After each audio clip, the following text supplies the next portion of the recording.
برای این اومدم پیش شما چون حس میکنم کاری از دستتون برمیاد. چه کاری؟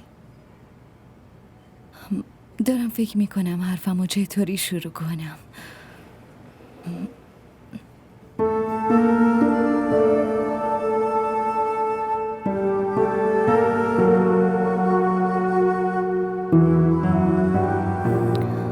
اون داره باهاتون ازدواج میکنه؟ خبر دارم، شکی توش نیست. فقط برای دل خودم میپرسم.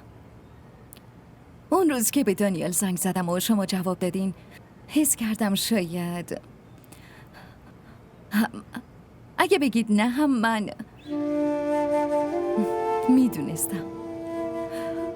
میدونید ما دوتا خودمون همو خواستیم و ازدواج کردیم. منم اول مثل اون فکر میکردم، ولی بعدش یه سری اشتباهایی داشتم.